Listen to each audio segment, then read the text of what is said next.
Hello students, welcome to the class. मैं आयुष तिवारी, आपका maths teacher. आज हम लोग स्टार्ट करने जा रहे हैं पॉलिनोमियल्स। पॉलिनोमियल जब मैं स्टार्ट करूंगा, बिल्कुल बेसिक से स्टार्ट करूंगा। बहुत से कॉन्सेप्ट हो सकता है आपको पहले से पता हो, फिर भी मैं एकदम बेसिक से स्टार्ट करूंगा और जल्दी जल्दी कवर करते करते आपको पॉलिनोमियल के बारे में काफी कुछ बताने की कोशिश करूंगा। क्लियर? तो ध्यान से देखिएगा।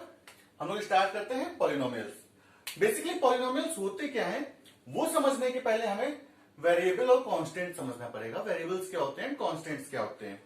वेरिएबल्स क्या होते हैं, जब हम मैथ्स में कभी आपने देखा होगा कि x का यूज होता है, y का यूज होता है, अल्फाबेट्स का यूज करते हैं मैथमेटिकल एक्सप्रेशंस में, वो वेरिएबल्स होते हैं। ठीक है। एंड कांस्टेंट्स आर लाइक 1 2 3 4, जो भी न्यूमेरिक वैल्यूज का यूज होता है वो कांस्टेंट होता है। ठीक है। डिफरेंस क्या होता है, वेरिएबल्स की वैल्यू टाइम टू टाइम या क्वेश्चन के अकॉर्डिंग चेंज होती रहती है। फॉर एग्जाम्पल, आपने कई बार ऐसे देखा होगा x is less than equal to 2 and greater than equal to 0। इसका मतलब क्या है कि क्वेश्चन के अकॉर्डिंग या सिचुएशन के अकॉर्डिंग x की वैल्यू चेंज हो सकती है, but x will lie between 0 and 2। x की वैल्यू या तो 0 होगी, मिनिमम वैल्यू, मैक्सिमम वैल्यू 2, या इसके बीच में कोई भी वैल्यू हो सकती है x की। ठीक है। तो ये हो गया हमारा वेरिएबल। हम प्रैक्टिकल लाइफ से समझते हैं इसको। फॉर एग्जाम्पल, मैंने आपसे कहा कंट्री। ठीक है। अब जब मैंने कंट्री बोला तो मैंने कोई पर्टिकुलर कंट्री नहीं बोला ना। कंट्री के कुछ एट्रीब्यूट्स होते हैं। ठीक है।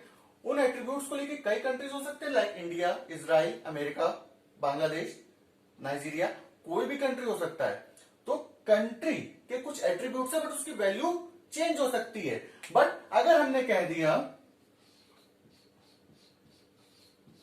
इंडिया, जब हमने इंडिया कह दिया तो ये स्पेसिफिक हो गया ना। क्या इसकी वैल्यू कभी चेंज हो सकती है? नहीं हो सकती है। So country is a variable जिसकी value time to time change हो सकती है, बट इंडिया की वैल्यू कभी नहीं चेंज होगी। फॉर एग्जाम्पल, 4 सिटीजन अलग अलग कंट्रीज के खड़े हैं और अगर चारों बोल रहे आई लव माई कंट्री, मैं बोलूंगा आई लव माई कंट्री मतलब आई लव इंडिया। अगर अमेरिका का कोई बंदा खड़ा होगा वो बोलेगा आई लव माई कंट्री, तो उसने बोला country, but that is referred for America. तीसरा बंदा कोई इजराइल से खड़ा होगा, वो बोलेगा आई लव माई कंट्री, तो उसने बोला I love my country but the value of country is Israel. Clear? तो इसी तरह से एक एग्जांपल और लेते हैं। Suppose car. कार कोई भी हो सकती है, मारुति, होंडा, हुंडई, कोई भी कार हो सकती है। ठीक है। हमने जब हम बोल रहे हैं कार, तो मैं अपनी कार की बात कर रहा हूं। मुझे पता है मेरे पास कौन सी कार है। आप बोल रहे हो कार और आप अपनी कार की बात करोगे। आपको पता है आपके पास कौन सी कार है या कौन सी बाइक है।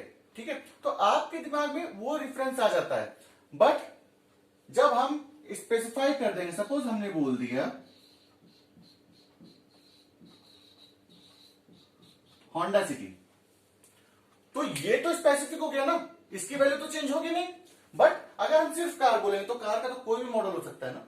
पर्टिकुलर हर व्यक्ति, हर इंसान, हर पर्सन अपने अकॉर्डिंग, अपनी इमेजिनेशन के अकॉर्डिंग उसके पास जो कार होगी उसको रिफर करेगा। ठीक है। अगर मैं बोल रहा हूं मैं अपनी कार लेके आऊंगा, तो मुझे पता है मेरे पास स्विफ्ट है या होंडा सिटी है, कौन सी कार है उससे मैं जाऊंगा। आप बोल रहे हो आप अपनी कार लेके आओगे, तो दैट मीन्स आपको पता है आपके पास कौन, आप बोल कार रहे हो बट उसकी वैल्यू चेंज हो रही है। ठीक है। मैंने भी कार बोला, आपने भी कार बोला, बट दोनों की वैल्यू चेंज हो रही है। क्लियर? बट जब होंडा सिटी बोल दिया तो उसकी वैल्यू चेंज नहीं होगी। सो ये डिफरेंस है वेरिएबल एंड कांस्टेंट में। हमने प्रैक्टिकल लाइफ से भी समझ लिया और मैथमेटिकल यूज भी समझ लिया। क्लियर? अब हम लोग आगे बढ़ते हैं। अगर आपको वेरिएबल और कांस्टेंट का डिफरेंस आई थिंक समझ में आ गया होगा, तो हम लोग आगे बढ़ते हैं बेसिक पे। अब शुरू करते हैं what is polynomial. What is polynomial? ध्यान से सुनिएगा। Polynomial is a mathematical expression as a combination of variables and constants. Polynomial is a mathematical expression as a combination of variables and constant. एक चीज और याद रखिएगा, in polynomial the exponent of variable must be a whole number. ठीक है। इसके पहले हम ये देख लेते हैं कि कोफिशिएंट और एक्सपोनेंट होते क्या है। सपोज कोई इक्वेशन दी गई है X square plus 5x plus 3। अगर ये कोई इक्वेशन दी गई है तो वेरिएबल की जो भी पावर होगी, जैसे यहां पे x टू द पावर 2 है ना, जो भी पावर है वो उसका एक्सपोनेंट हो गया। एक्स स्क्वायर में the exponent of x is 2। Exponent of x in X square will be equal to 2। अब यहां पे 5x लिखा हुआ है तो इसको 5x टू द पावर 1 भी हम देख सकते हैं ना। So exponent of x in 5x क्या होगा 1, क्योंकि x की पावर 1 है। अब यहां पे देखो, यहां पे 3 केवल लिखा हुआ, वेरिएबल नहीं है, बट इसको 3 इंटू 1 लिख सकते हैं, लिख सकते हैं ना। और जब हमने 1 लिख दिया तो 1 को क्या लिख सकते हैं x टू द पावर 0। तो अगर इस केस में एक्सपोनेंट की बात करेंगे तो x से एक्सपोनेंट क्या हो गया 0। क्लियर? Any doubt? ठीक है, तो हम आगे बढ़ते हैं।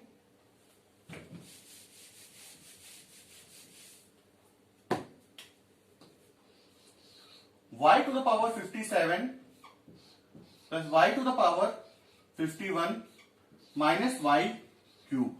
इसमें हमें एक्सपोनेंट्स निकालने हैं y के, ठीक है।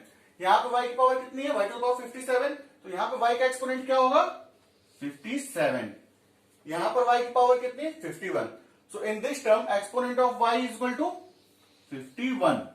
Here y to the power 3 means y cube, तो exponent of y in y cube is 3। Clear? Any doubt? तो आई थिंक अब आपको एक्सपोनेंट समझ में आ गया होगा, ठीक है। एक्सपोनेंट और कोफिशिएंट के सब आपने 9th क्लास में भी पढ़ा होगा, बट मैं इसको आपको फिर से एक्सप्लेन कर रहा हूं, ठीक है। अब देखिए, what is the degree of polynomial, what is the degree of polynomial.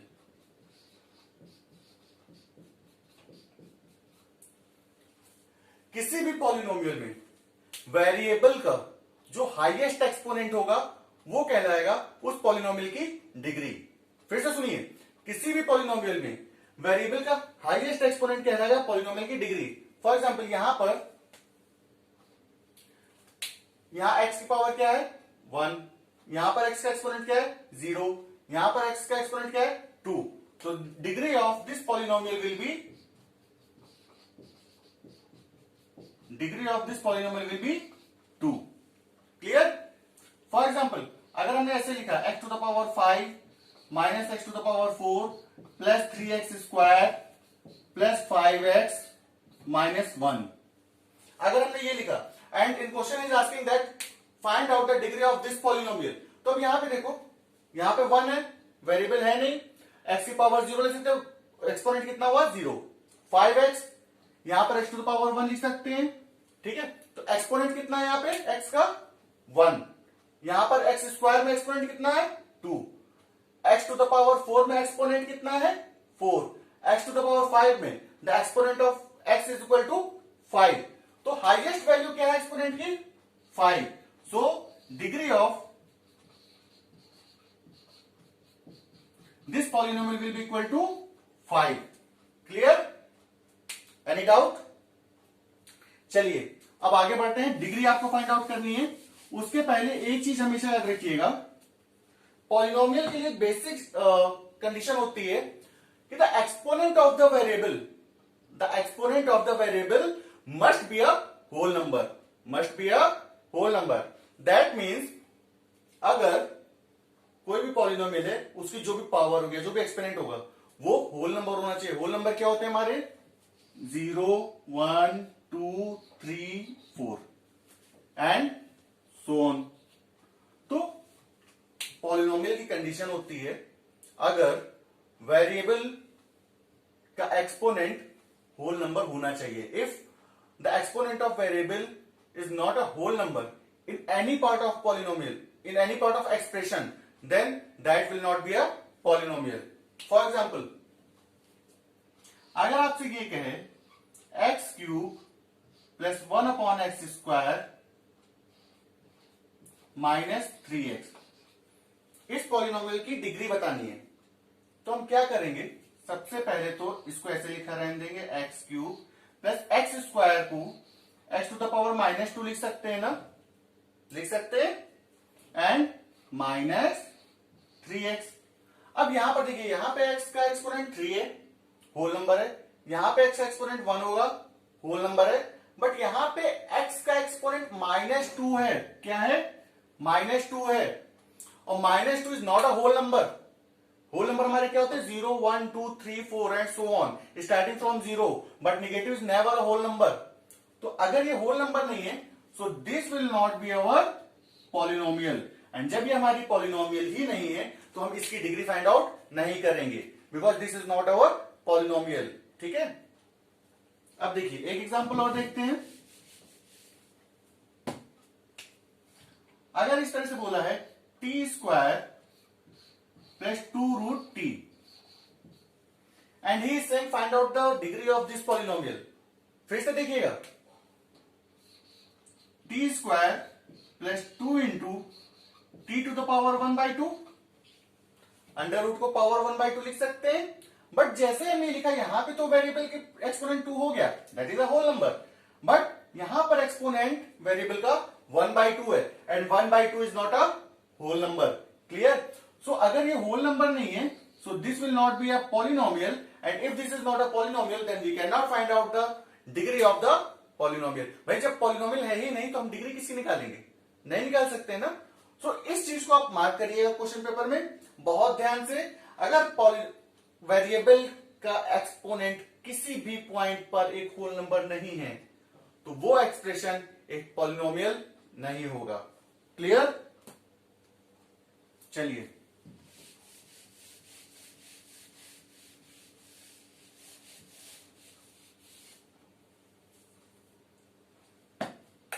अब आगे देखते हैं जीरोस ऑफ द पॉलिनोमियल, या उसके पहले हम देखते हैं कि पॉलिनोमियल बेसिकली हम लोग उसके एक्सपोनेंट के बेस पे किस तरह से डिवाइड कर सकते हैं। ठीक है, या उसकी डिग्री के बेस पे किस तरह से डिवाइड कर सकते हैं। सबसे पहले आता है लीनियर पॉलिनोमियल। ठीक है, फिर आता है quadratic polynomial, and after that number 3 पर क्यूबिक पॉलिनोमियल। ये क्या होते हैं?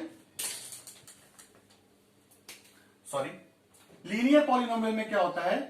Degree of the polynomial will B 1। Degree of the polynomial will B 1 means इसमें वेरिएबल की हाईएस्ट एक्सपोनेंट क्या होगा? 1 होगा। फॉर एग्जाम्पल लीनियर पॉलिनोमियल का हम एग्जाम्पल देखते हैं, x प्लस 5। ठीक है, x प्लस 5 ये हो गया हमारा लीनियर पॉलिनोमियल। क्वाड्रेटिक पॉलिनोमियल में क्या होगा? Degree of the polynomial is equal to 2।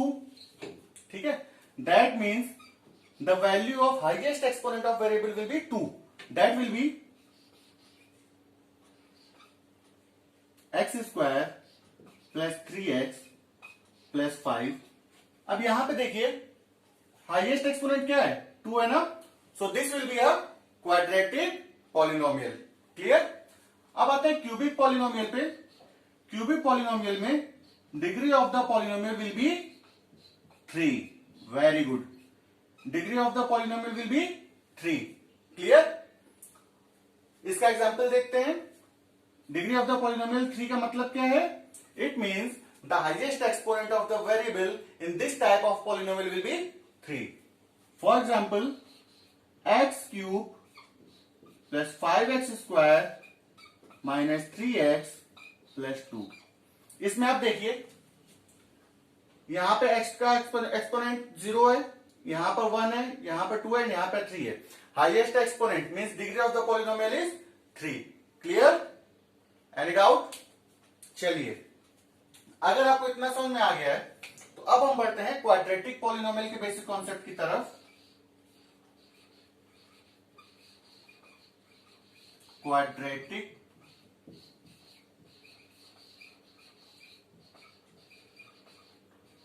Polynomial. Quadratic polynomial क्या होता है?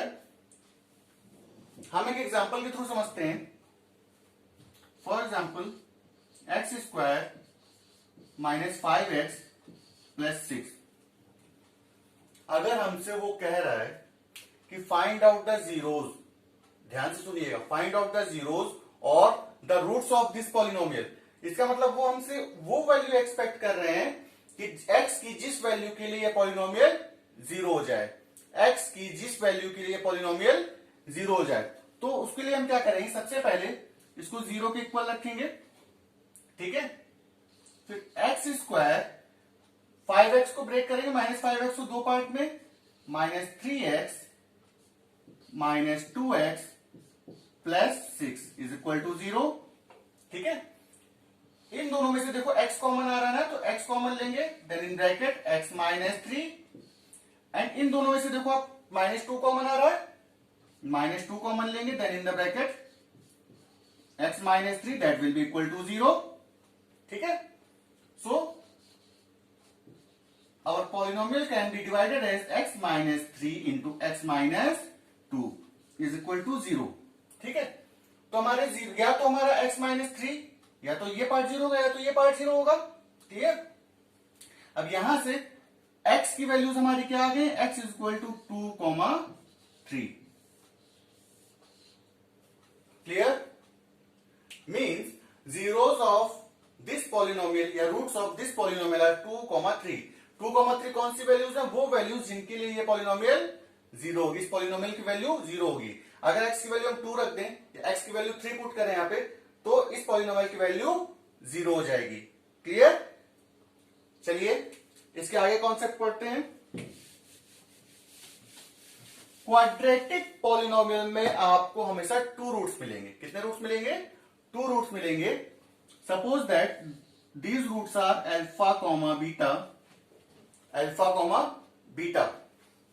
और क्वाड्रेटिक इक्वेशन को स्टैंडर्ड फॉर्म में अगर लिखें तो इस तरह से लिख सकते हैं, A X square plus B X plus C, ठीक है, that is equal to 0। This is standard form of the quadratic polynomial, clear, clear. यहां पर a क्या है, एक्स स्क्वायर का कोफिशिएंट है,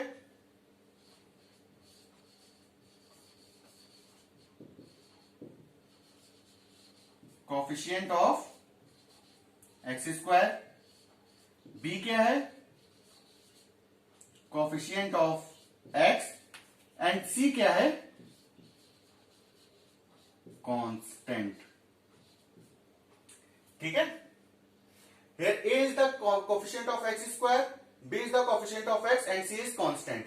अगर हम इस इक्वेशन में देखें तो a की वैल्यू क्या होगी 1 because 1 into x square, b की वैल्यू क्या होगी -5 एंड c की वैल्यू क्या होगी 6, clear.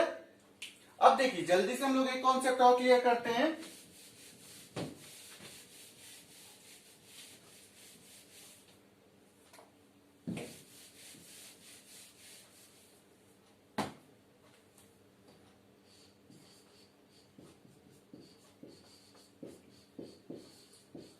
Relation between roots and coefficients, ठीक है। अब देखिए क्या रिलेशन होता है किसी क्वाड्रेटिक इक्वेशन के रूट्स और उसके कोएफिशिएंट्स में। If roots are alpha and beta then alpha plus beta is equal to minus b upon A. ये आपको लर्न करना पड़ेगा। Alpha plus beta is equal to minus b upon A and alpha into beta will be equal to c upon A, ठीक है। And अगर हमें इस इन रूट्स के फॉर्म में क्वाड्रेटिक इक्वेशन लिखनी होगी तो हम कैसे लिखेंगे, X square minus alpha plus beta into X plus alpha into beta, clear. Any doubt, ध्यान से देखिए, alpha plus beta where alpha and beta are the roots of the polynomial, alpha plus beta is equal to minus B upon A, ठीक, and alpha into beta is equal to C upon A, and the standard form of polynomial in the form of zeros और roots, X square minus alpha plus beta X into alpha beta. अब ध्यान से देखिएगा, अगर कोई polynomial दी गई है and उसके रूट्स, किसी पॉलिनोमियल के जो रूट्स दिए गए हैं वो हमको 2 and 3 दिए गए हैं। Suppose the value of alpha is equal to 2 and beta is equal to 3। अगर हमें इन रूट्स के साथ एक पॉलिनोमियल की इक्वेशन लिखनी तो हम कैसे लिखेंगे? X square minus alpha plus beta into x that is 2 plus 3 into X plus alpha into beta that is 2 into 3।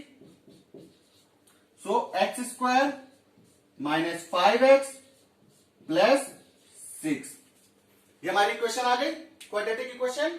अब देखिए ये वही इक्वेशन है जिसको मैंने अभी थोड़ी देर पहले सॉल्व करके उसके रूट्स फाइंड आउट किए थे एंड रूट्स की हेल्प से हमने वही इक्वेशन दोबारा क्रिएट कर दी। So this is the equation in the form of zeros and in the form of coefficients the equation will be ax square plus bx plus c। Clear? तो thank you class, आज की class में इतना ही। मिलते हैं फिर से mathematics for 10th class by exam expert.